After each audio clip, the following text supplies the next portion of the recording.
A military plane just crashed on my ranch, but instead of helping, HOA President Karen rushed over and called the cops to arrest me.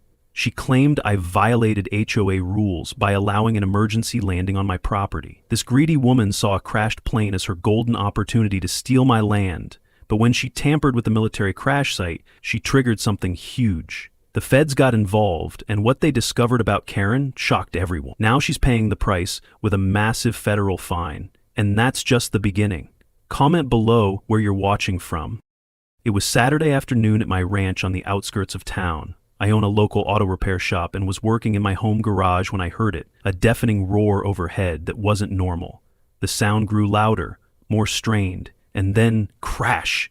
The impact sent tools flying off my workbench as the entire building shook. I rushed outside to see a massive C-130 Hercules military transport plane sprawled across my back pasture, smoke rising from one engine. The crew was evacuating safely as military personnel appeared quickly to secure the area. "Sir, please stay back," an officer told me. "This is now a restricted military zone." I nodded, still shocked. But before I could process what happened, I heard that familiar grating voice. "Tom Harlan, what have you done now?" Karen Whitaker, our 52-year-old HOA president, was marching up my driveway with 2 board members trailing behind her. "This is absolutely unacceptable. You're destroying our neighborhood." "Karen, a plane just crashed. How is this my fault?" I asked in disbelief, but she was already on her phone. "I'm calling the police. This is a clear violation of HOA regulations about aircraft on residential property." She kept referring to it as just a plane, not even registering it as military. "Ma'am, this is a military aircraft emergency," an officer tried to explain, but Karen waved him off dismissively. "I don't care. This man is a menace to our community." Deputy Mike Torres arrived within 15 minutes. We'd been friends since high school. "What's going on here?" he asked, staring at the massive aircraft. Karen immediately launched into her tirade. "Arrest him. He's created a safety hazard and violated multiple HOA rules." Mike rubbed his temple, a gesture I'd seen many times when dealing with Karen. "This is clearly a military accident. Tom didn't cause this." The military officer approached. "Deputy, this was a training accident, mechanical failure. Mr. Harlan has been cooperative." Karen's face turned red. "This is still HOA jurisdiction. I demand accountability." The officer's expression hardened. "Ma'am, this is a federal matter. You need to leave." Karen glared at me with pure hatred. "This isn't over, Harlan." That evening, my phone buzzed non-stop.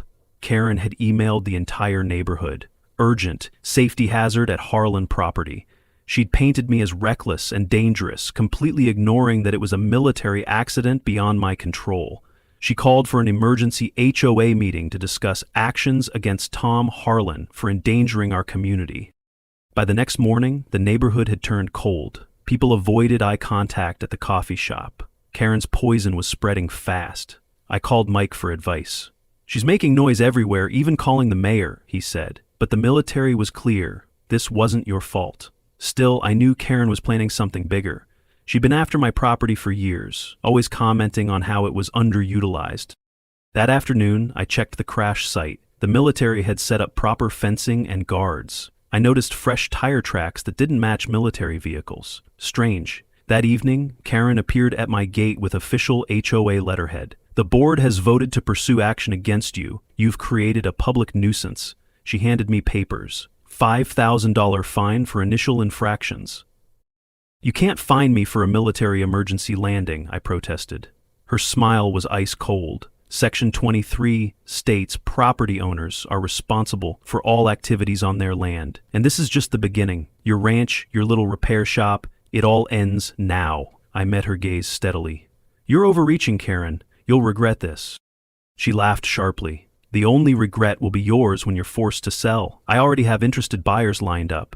As she turned to leave, she added ominously, "Be very careful about that crash site.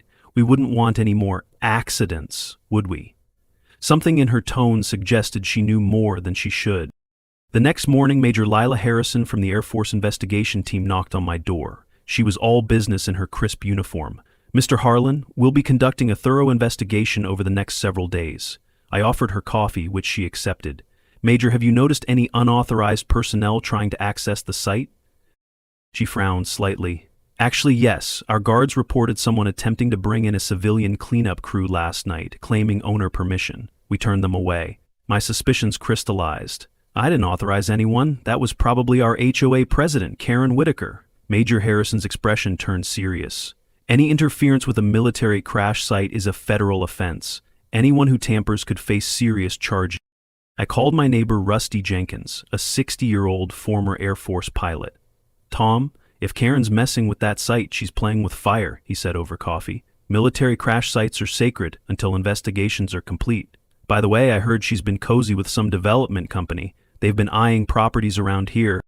As evening fell, I stood at my fence, looking at the crashed plane silhouetted against the sunset. Karen thought she could intimidate me into selling, but she'd picked the wrong fight. Mike texted me, "Karen's at City Hall claiming you run an illegal airfield." I smiled grimly. She had no idea she'd stumbled into a federal military matter. But I needed to figure out exactly what she'd done at that crash site. Had she really tried to interfere? And what was she really after? The next morning, Major Harrison's team was in full investigation mode.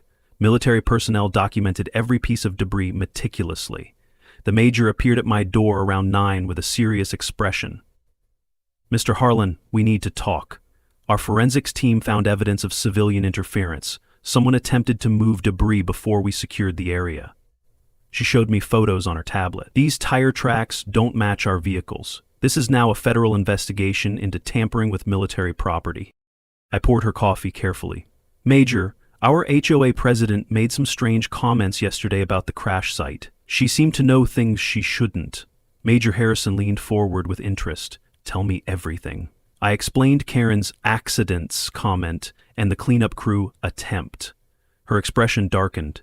"If true, Ms. Whitaker has committed serious federal crimes with substantial penalties."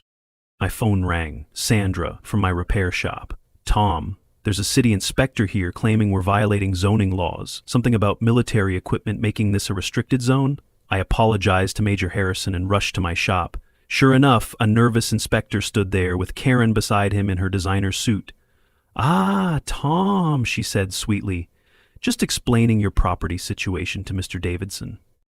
Davidson looked uncomfortable. "We received a complaint that you're operating an illegal commercial airfield. The aircraft on your property raises serious violations." I stared in disbelief. "It crashed there. I didn't invite it." Karen smiled. "Nevertheless, the law is clear about unauthorized aircraft facilities." I called Major Harrison immediately. She assured me she'd contact the city directly. Davidson looked relieved to leave. After he left, Karen's mask dropped. "Think you're clever, getting military friends involved? I've protected this community for years, and I won't let some grease monkey ruin it." Her composure cracked, showing her true nature. That afternoon, a certified letter arrived from an expensive law firm demanding $75,000 for property value loss and emotional distress. It threatened immediate legal action. I was reading it for the third time when Rusty knocked urgently. "Tom, you need to see what I found." He spread documents on my desk. "Karen's been receiving consulting fees from Pinnacle Development for a year. They specialize in converting rural properties to high-density housing." He showed me bank records. He's using the HOA account, claiming community improvement consulting. But here's the kicker. Pinnacle contracts with the military aerospace company that maintains C-130S. My mind raced. She knew something might happen, Rusty nodded. "Big coincidence she had cleanup crews ready within hours. Plus she's mentioned your property to developers multiple times. This memo discusses acquisition strategies. For your land specifically, the pieces were falling into place. This wasn't just opportunism, it was a planned operation." That evening's emergency HOA meeting was packed. Karen stood at the podium like a general addressing troops. "Friends, we face an unprecedented crisis. The Harlan property incident has exposed our community to danger and liability." She clicked through slides showing property values and enhanced crash photos. "Legal experts confirm we have grounds to pursue action. I motion that the HOA force the sale of the Harlan property with proceeds for community safety and legal fees." I stood immediately. "You're asking for a vote based on lies. This was a military accident confirmed by the Air Force." Karen smiled condescendingly. "Your property is a liability, Mr. Harlan. Your unauthorized business, excessive traffic, disregard for standards, it ends now."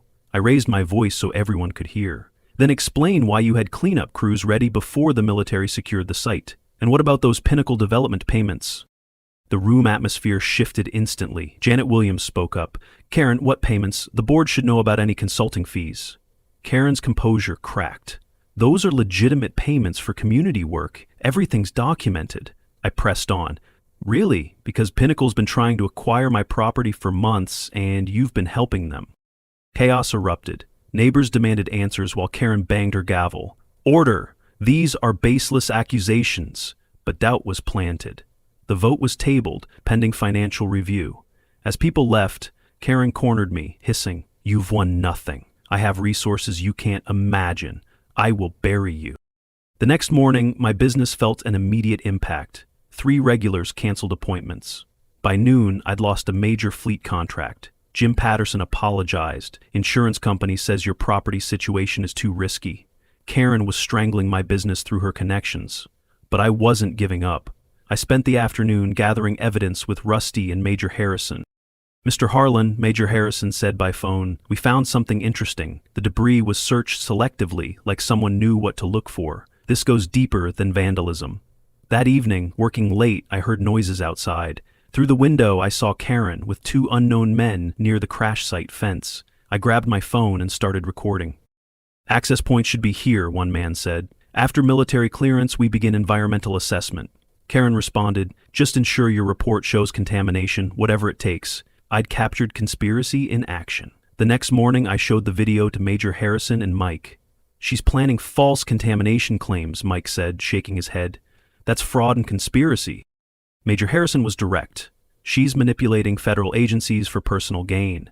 I'm elevating this to a criminal investigation." But Karen played another card. A process server arrived with a defamation lawsuit seeking $200,000. My lawyer Ben Crawford called immediately. Their offer: drop everything if you sell to Pinnacle within 30 days.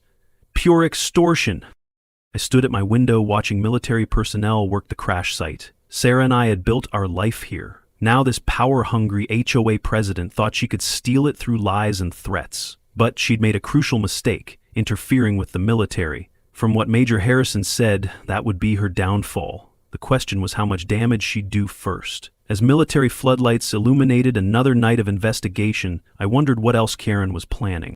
Dawn brought a war council to my kitchen. Rusty, Mike, off-duty, and Major Harrison sat around my table with strong coffee and stronger evidence. Bank records, emails, and recordings covered the surface. "We know Karen's taking Pinnacle money, tried tampering with the crash site and plans false environmental reports," I said, organizing papers. "How do we use this without her destroying my business first?" Major Harrison tapped her folder. "The contractor maintaining that crashed plane. Under investigation for safety violations. 3 C-130 failures in 18 months. Your plane was serviced 2 weeks before crashing. If Karen knew about maintenance issues through Pinnacle, huh?" Mike whistled low. "That's accessory to endangering military personnel," Rusty added thoughtfully. "She's got the HOA board controlled and is poisoning the community. We need public opinion on our side first." My phone buzzed, Sandra reporting more cancellations. My business was bleeding out, but instead of despair, cold determination settled over me. "Mike, check for other complaints about Karen's financial management. Major, can you write a statement confirming I'm cooperating fully? Rusty, dig deeper into Pinnacle's contractor connections." We had a plan. That afternoon's scheduled financial review meeting was my opportunity. I arrived early with legal documents to share. The room filled quickly. Word had spread about potential revelations. Karen entered regally, with board members who looked less confident than usual.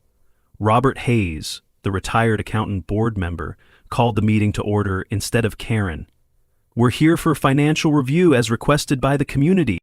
Karen tried to interject. "First, we should address the Harlan property situation," but Robert cut her off. "Financial review first, Karen. That's the agenda." Her smile tightened. As Robert examined the books, discrepancies emerged quickly. "Karen, these consulting fees paid to you personally, $15,000 over 6 months. Where's the board approval?" She shifted uncomfortably. "Those were for extra community development work."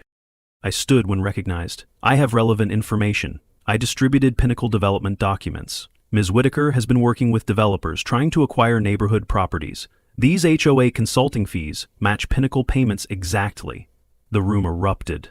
Then I played the fence line video. Karen's recorded voice, discussing fake contamination reports, silenced everyone. Janet Williams stood slowly. "Karen, you're planning fraud?"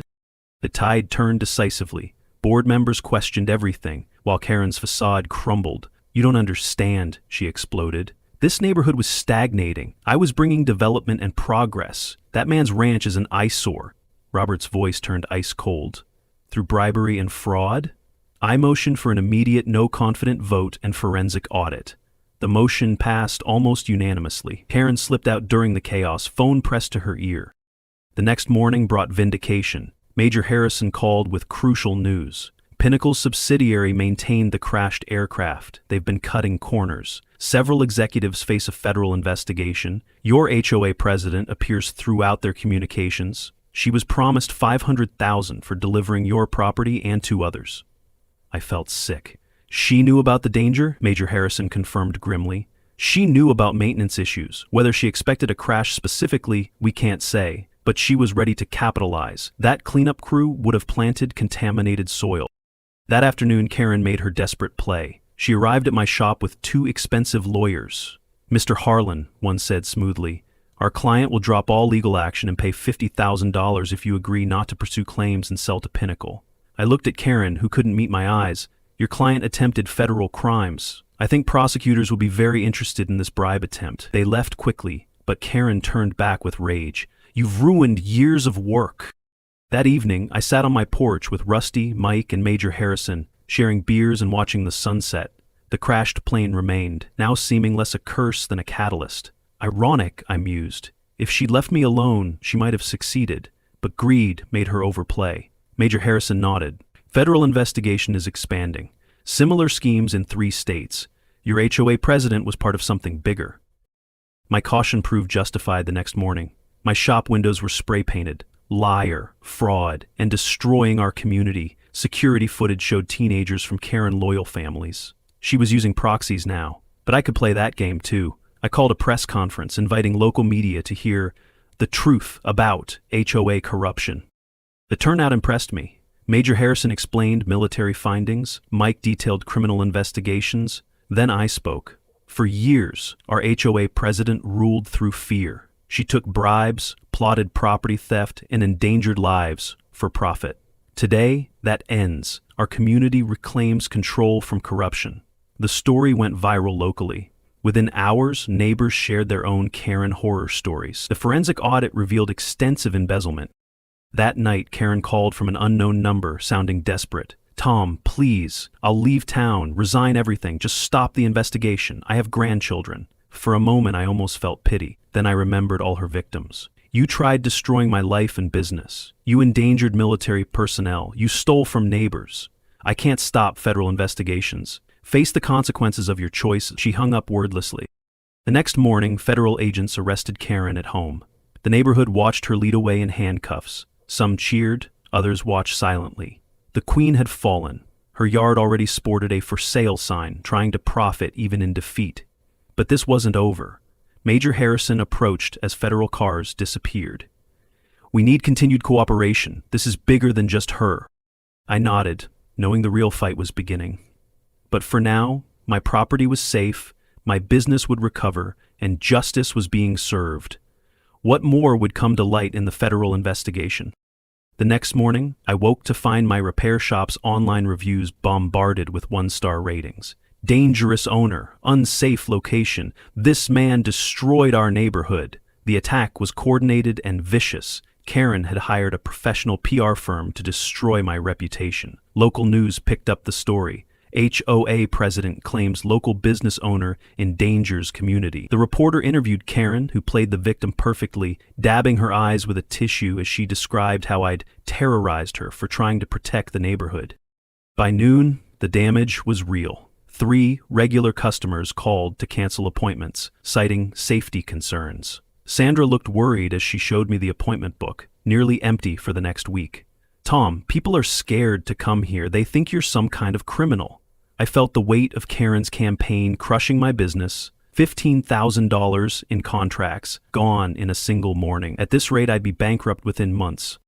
Major Harrison called with disturbing news. "Tom, Karen Whitaker has been busy. She filed a formal complaint with my superiors, claiming our investigation was biased because of your influence. She's also been calling congressional offices, alleging military overreach and demanding a civilian review. The woman's audacity knew no bounds. She's trying to flip the narrative, I said. Harrison's voice was grim. There's more. Our intelligence indicates she's been in contact with Pinnacle's parent company. They're escalating their efforts. That afternoon, Karen appeared at the federal building, where Major Harrison's team worked. I heard about it later from Harrison herself. She showed up demanding to speak with my commanding officer. When we refused, she started recording video, claiming we were silencing a whistleblower. She threatened to go to every media outlet in the country with her evidence of military corruption. The irony of Karen calling herself a whistleblower while actively corrupting everything she touched wasn't lost on anyone. But Karen's biggest mistake came when she decided to confront the military directly. 2 days later, she showed up at my property while Major Harrison was there for a routine update. Karen's usually perfect appearance was fraying, her hair slightly mussed, her designer suit wrinkled. You, she pointed at Harrison with a shaking finger, you are part of this conspiracy against me. I demand you recuse yourself from this sham investigation. Her voice had taken on a shrill, desperate quality. Major Harrison remained calm and professional. Ma'am, you need to leave. This is private property and you're interfering with a federal investigation. But Karen wasn't backing down. She pulled out her phone and started to live stream. This is Karen Whitaker, HOA president, being intimidated by military personnel who are exceeding their authority. This woman, she pointed at Harrison again, is colluding with Tom Harlan to destroy my reputation and steal my position. The situation escalated quickly. Karen's rant became increasingly unhinged. I have powerful friends, people in Washington who won't let this injustice stand. You're just a cog in the machine, Major. When my connections finish with you, you'll be lucky to guard a recruiting station. She turned to me, her eyes blazing with hatred.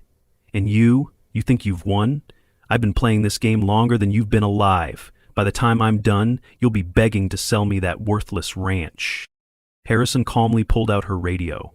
I need civilian law enforcement at the Harlan property. We have an individual interfering with a federal investigation and making threats. Within minutes, Mike arrived with another deputy. He looked at the scene with weary familiarity. Karen, what are you doing? She turned on him like a rabid animal. Of course you're here. You've always been in Tom's pocket. This whole town is corrupt, and I'm the only one brave enough to stand up to it.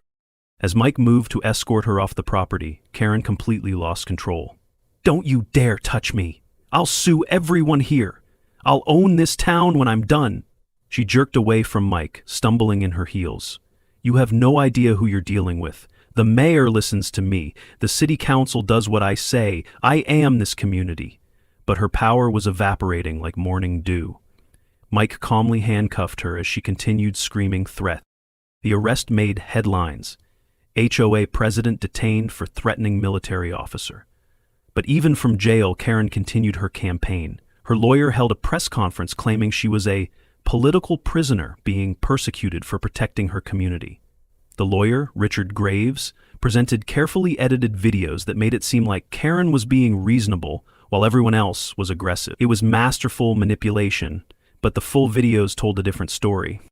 That evening, I discovered just how far Karen's reach extended. City inspectors showed up at my shop, claiming they'd received multiple complaints about safety violations. They combed through everything, clearly looking for any excuse to shut me down. When they couldn't find anything substantial, they cited me for a cracked tile in the bathroom and a light bulb that was too dim in the storage room. Fix these within 24 hours or we'll close you down, the lead inspector said, not meeting my eyes. I spent the night at my shop, desperately making repairs while my mind raced. Karen might be in jail, but her influence was still poisoning my life. My phone rang constantly, reporters wanting statements, customers canceling appointments, and anonymous callers making threats. One message particularly chilled me. Karen has friends, powerful friends. Walk away while you still can. The stress was taking its toll. I found myself pacing the empty shop at 3 a.m., exhausted but unable to sleep. Looking at Sarah's photo on my desk, I slammed my fist down on the workbench and shouted, "Enough! I've had enough!" The sound echoed in the empty space. I was tired of being defensive, tired of reacting to Karen's moves. It was time to go on the offensive, but first I needed to understand just how deep her connections went. The next morning, Rusty arrived with troubling news. Tom, I've been monitoring communications between Pinnacle and their subsidiaries. Karen's name keeps coming up, but not just as a paid asset. She's been feeding them information about military movements for months. Every time a military aircraft flew over, she logged it. Every time military personnel visited the area, she reported it. She's been conducting intelligence gathering, whether she realized it or not. This changed everything. I immediately contacted Major Harrison and Patricia Mitchell. If Karen had been gathering intelligence on military operations, even unknowingly, she'd crossed into espionage territory. Mitchell's response was swift. We're elevating this to a joint task force with the FBI. Karen Whitaker is now under investigation for potential violations of the Espionage Act. The HOA president, who'd terrorized a neighborhood for petty power, had stumbled into federal crimes that could put her away for life. But even as the federal investigation intensified, Karen's influence continued to haunt me. My business was hanging by a thread, my reputation was in tatters, and mysterious surveillance vans had started appearing near my property. Mike confided that Karen had filed complaints trying to get him fired, claiming he'd brutalized her during the arrest. She's got friends on the city council pressuring the sheriff, he told me. I might lose my badge over this. As I stood in my empty shop that evening, I realized Karen had been right about one thing. She did have powerful friends. The question was whether the federal government's case would be stronger than her connections. Major Harrison assured me they were building an airtight case, but I couldn't shake the feeling that Karen still had cards to play. The war between us was far from over, and the stakes kept rising.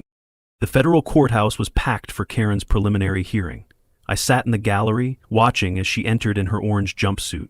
For the first time, she looked her age, no designer clothes or perfect makeup to hide behind. But when she saw me, her eyes flashed with the same malevolent energy. The federal prosecutor, Patricia Mitchell, methodically laid out the charges: interference with the military investigation, attempted bribery, fraud, embezzlement, threatening federal officers, and now potential espionage charges. Karen's lawyer, Richard Graves, stood up with a confident smile. Your Honor, we intend to show that my client is the victim of an elaborate frame-up orchestrated by Mr. Harlan and his military accomplices. He produced a tablet. We have video evidence that will completely exonerate Mrs. Whitaker. The screen showed grainy footage of someone who looked like me at the crash site the night of the accident, apparently tampering with debris. My blood ran cold. I'd been at my shop all night, but the video looked convincing. Patricia Mitchell objected immediately. Your Honor, this footage needs to be verified for authenticity. The judge agreed to admit it pending verification, but the damage was done. Reporters were already texting furiously.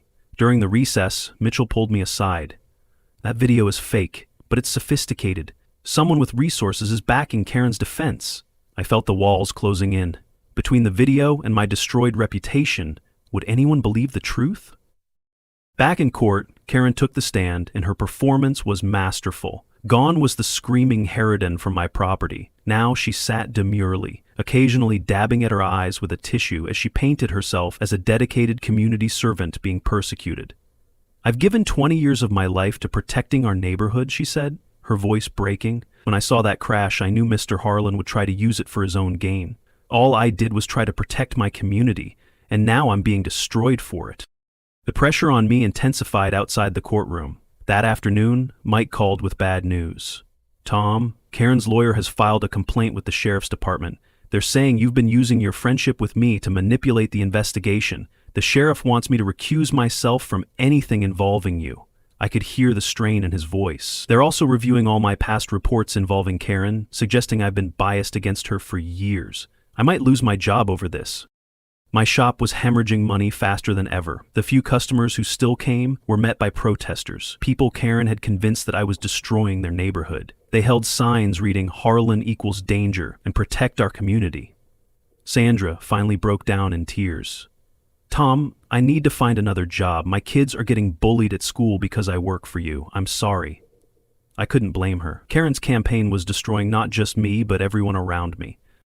That evening, Major Harrison visited with concerning news. Our technical analysis confirms the video is a deepfake, but Karen's defense team has hired their own experts who claim it's authentic. This is going to come down to dueling experts, and juries don't always understand the technical details. She paused, studying my face.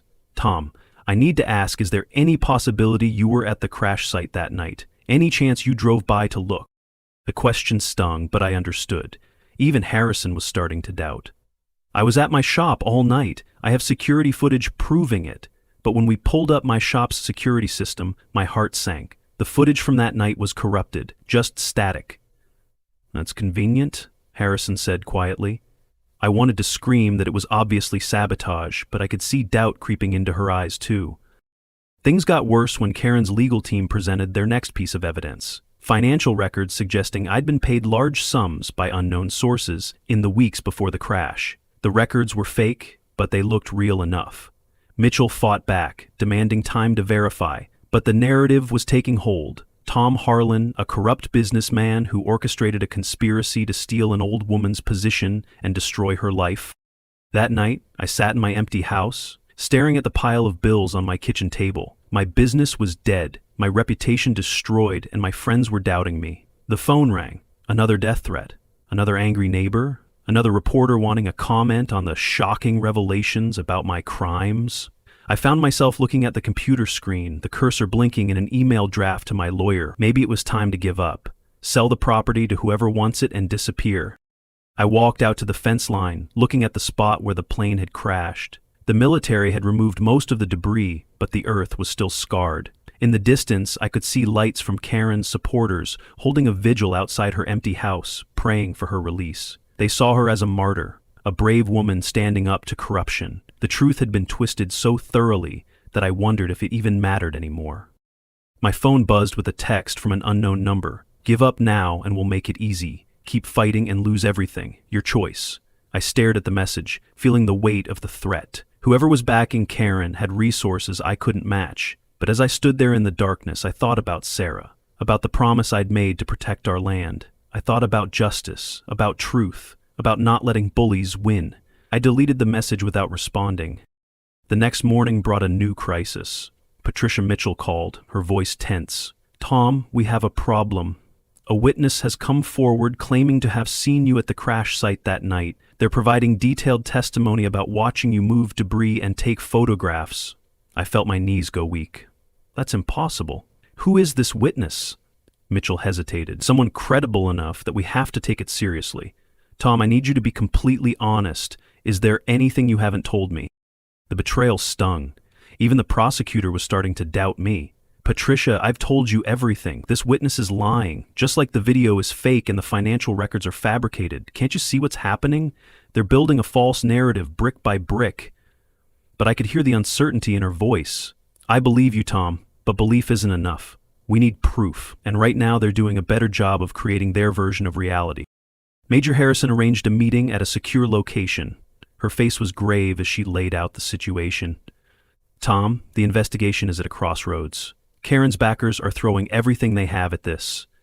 We've traced some of the money to offshore accounts, but the trail goes cold. Someone powerful wants you discredited and your property available.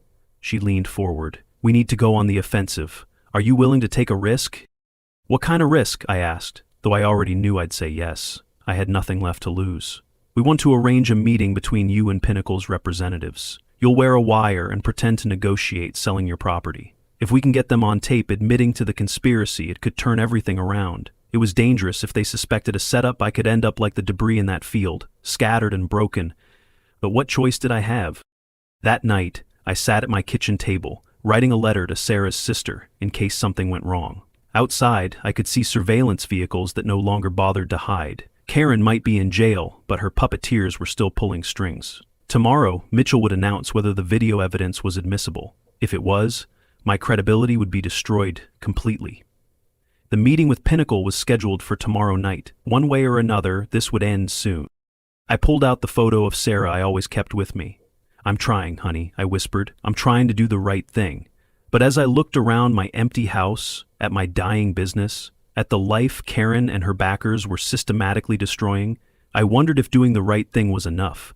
Sometimes the bad guys had better resources, better plans, and better lies. Sometimes David faced Goliath and lost. Tomorrow would tell which story this would be. The courtroom was tense as Karen's lawyer prepared to present his final piece of evidence. Your Honor, we have video footage that proves beyond any doubt that Mr. Harlan has been lying to this court. The screen showed what appeared to be me meeting with suspicious individuals near the crash site exchanging envelopes and shaking hands. The quality was better than in the previous video and the details were sharper. Even I had to admit it looked damning, though I knew it was fake. But Patricia Mitchell was ready this time. "Your Honor, we'd like to present our witness." The courtroom doors opened and in walked someone I didn't expect, Danny Morrison, a technician from the military contractor that serviced the crashed plane. He looked nervous but determined. Karen's face went pale when she saw him. This wasn't in her plan. Danny took the stand, and after being sworn in, Mitchell began her questioning. "Mr. Morrison, tell the court about your relationship with the defendant, Karen Whitaker." Danny's voice was steady despite his obvious nerves. "I was approached by Mrs. Whitaker 6 months ago. She said she represented community interests and wanted to know about military flight patterns for safety reasons. She offered me $5,000 for information." The courtroom buzzed with whispers. Karen was shaking her head frantically, but her lawyer looked worried. Danny continued, "I needed the money for my daughter's medical bills, so I agreed. But I only gave her public information, nothing classified." "What happened next?" Mitchell prompted. Danny glanced at Karen, then looked away. She kept pushing for more. She wanted maintenance schedules, problem reports, and anything about planes that might have issues. She said it was to keep the community safe, but then she started asking specifically about emergency landing procedures and which properties were in flight paths. She paid me another $10,000 for a list of planes with maintenance problems.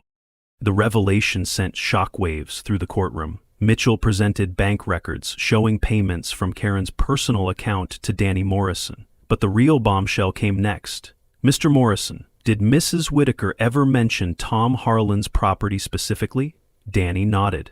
"Multiple times. She was obsessed with it. She said it was perfectly positioned and would be worth millions to the right buyer. She asked if any troubled planes flew over that area regularly." Karen shot to her feet. "He's lying. This is all lies. Tom Harlan paid him to say this."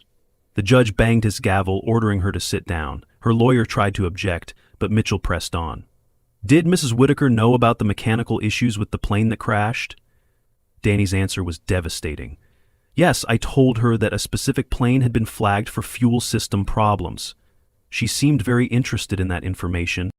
The prosecutor then revealed the investigation had uncovered more. Karen hadn't just been paying Danny, she'd been collecting information from multiple sources, building a database of military vulnerabilities.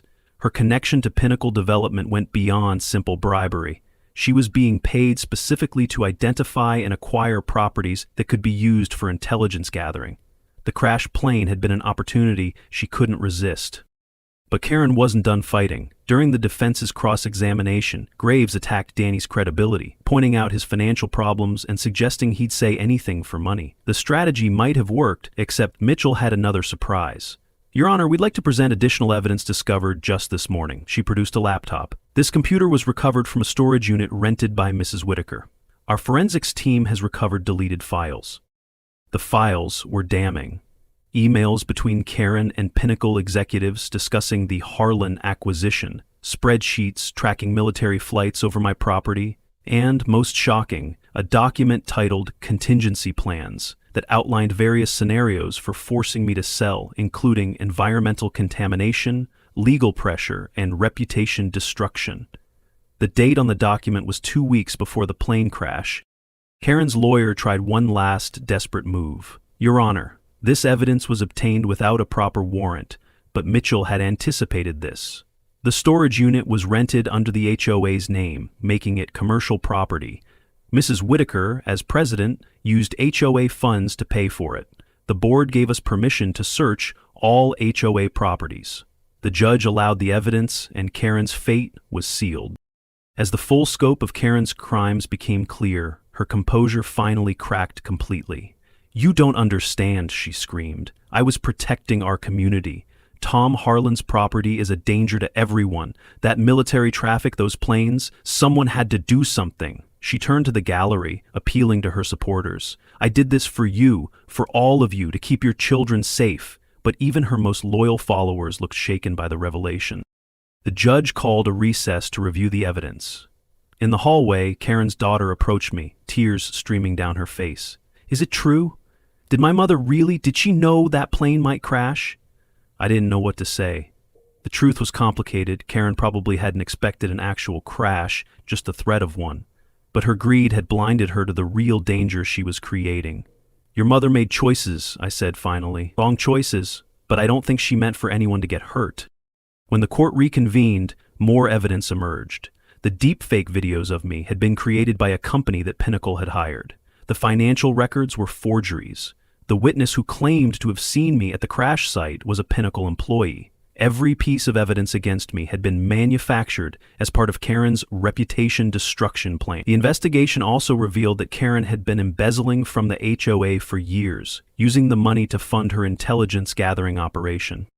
But the most shocking revelation came from Major Harrison's testimony. "Our investigation has determined that Mrs. Whitaker's actions potentially compromised national security. The information she gathered and sold could have been used to target military aircraft. While she may not have intended espionage, her greed created a vulnerability that hostile actors could have exploited."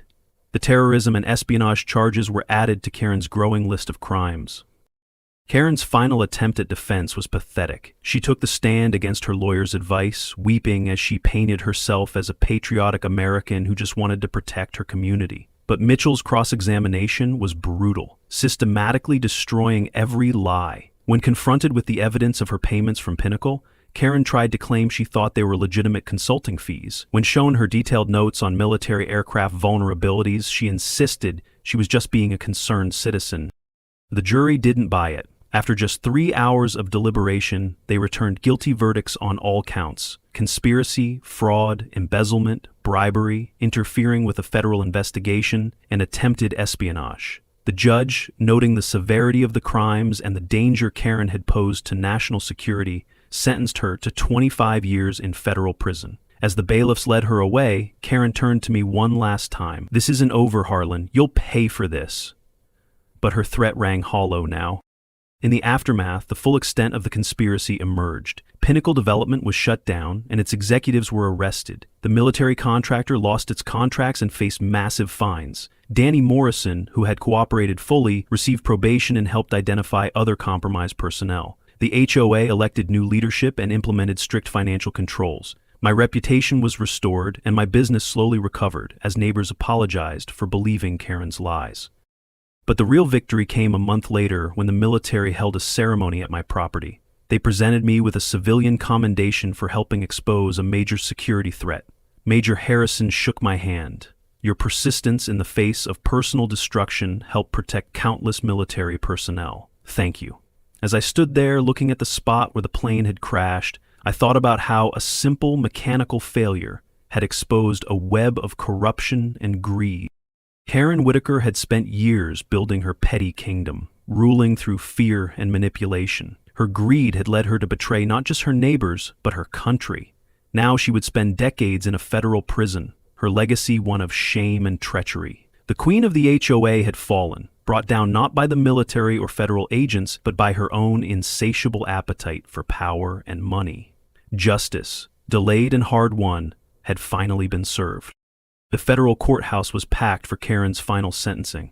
I sat watching as she entered in shackles, her perfect facade completely shattered. The judge's voice was firm as he delivered the verdict. "Karen Whitaker, you are hereby fined $150,000 for interfering with a military crash site and accepting bribes. You are immediately removed as HOA president. Additionally, you will serve 25 years in federal prison for conspiracy, fraud, and attempted espionage." Karen collapsed into her chair as the weight of her crimes finally crushed her. The military contractor involved was also banned from all government contracts and faced millions in fines. As Karen was led away, she turned to look at me one last time. The hatred had been replaced by defeat. Outside the courthouse, reporters swarmed, but I just wanted to go home. The crashed plane had been removed from my property weeks ago, leaving only healing scars on the land. That evening, I decided to host a barbecue at my ranch, something I hadn't done since Sarah passed. I invited Major Lila Harrison, Rusty, Mike, and all the neighbors who had supported me through this ordeal. As the sun set, people began arriving at my property. Some came hesitantly, embarrassed about believing Karen's lies. Mrs. Patterson approached with tears in her eyes. "Tom, I'm so sorry. We should have known better. You've always been a good neighbor and we let her poison our minds." I accepted her apology graciously. The barbecue turned into a celebration of freedom. Neighbors who hadn't spoken in years were laughing together, finally free from Karen's divisive influence. The community was healing. During the gathering, Major Harrison pulled me aside with important news. "Tom, I need to tell you something. During the investigation, Karen tried to bribe me with $50,000 to alter my testimony. She was desperate to avoid prison. The revelation didn't surprise me. Karen had been corrupt to her very core. I raised my beer bottle high and called out to everyone, 'To justice!' The crowd echoed my toast, and for the first time in over a year, our neighborhood felt like a real community again." 3 days later, Karen attempted one final manipulation. She arranged for a public statement to be read at the next HOA meeting, apologizing for her actions and asking for forgiveness. Janet Williams, the new HOA president, read it aloud, but the room remained silent. When she finished, old Mr. Henderson spoke for everyone. Too little, too late. The community had moved on. Karen's reign of terror was over, and her last grab for sympathy fell on deaf ears. That night, she was transferred to federal prison. Within a week, Karen quietly left the neighborhood. Her house went up for sale, and a moving truck appeared in the middle of the night. No one said goodbye. No one watched her leave. The woman who had controlled every aspect of our lives for years simply vanished like a bad dream. Her departure was as hollow as her leadership had been. The next morning, children played freely in yards where they'd once been cited for noise violations. People painted their doors colors other than beige. Life returned. I spent the following weeks getting my auto repair shop back on track. Customers returned with apologies and support. My business, which Karen had nearly destroyed, began thriving again. One morning, while cleaning out my garage, I found something that made me stop cold. Hidden behind some old boxes was a small metal sign. It read simply, "You won, Tom." It was in Karen's handwriting. She must have placed it there during one of her inspections. I stared at it for a moment, then tossed it in the trash where it belonged. 6 months passed peacefully. I transformed my property, creating a community garden where neighbors could grow vegetables together. The spot where the plane had crashed became a symbol of renewal rather than conflict. One evening, while tending tomatoes, I heard the familiar sound of military aircraft overhead. A C-130, just like the one that had crashed, flew past on a training mission. I looked up and muttered with a grin, "Don't even think about landing here again." The irony wasn't lost on me. The transformation of our neighborhood was remarkable. Without Karen's oppressive rules, property values actually increased. People took pride in their homes again. The HOA focused on real issues like road maintenance and community events instead of measuring grass height. Janet Williams proved to be everything Karen wasn't: fair, transparent, and actually interested in serving the community. Democracy had replaced dictatorship, and everyone benefited from the change. At the 1-year anniversary of the plane crash, I hosted another barbecue. This time, the entire neighborhood came. We set up tables on the exact spot where the C-130 had crashed, turning a site of chaos into one of celebration. Patricia Mitchell attended and shared news. "Tom, your case led to reforms in HOA governance across the state. The Whitaker case is now taught as an example of corruption in law schools. It was strange to think our local drama had such far-reaching effects." As the party wound down, I stood alone looking at my land. The scars were gone, replaced by green grass and thriving gardens. My phone buzzed with a message from Mike. "Heard from a contact that Karen's doing laundry duty in prison. Says she complains constantly about the cheap detergent." I chuckled at the karma. The woman who had obsessed over appearances was now washing prison uniforms. Justice had a sense of humor. That night, after everyone left, I sat on my porch with a beer, finally at peace. My land was safe, my business was recovered, and my community was free. The narrator in my head spoke with satisfaction. Karen thought she could control everything, even the military. Big mistake. She forgot that corruption always leaves tracks, and those tracks led straight to federal prison. I smiled at the thought. Sometimes the good guys do win. As I headed inside, one last military transport flew overhead, its lights blinking in the darkness. "Safe travels," I called out, then laughed at myself. What a journey it had been, from a crashed plane to exposed corruption to federal trials. But it was over now. Karen would spend decades behind bars, and we could all live freely. Still, questions lingered for anyone watching this story. What would Karen do after prison? Would other corrupt HOA presidents learn from her mistakes? And most importantly, what dish should I prepare for next year's Freedom from Tyranny barbecue? The future was bright, with possibilities.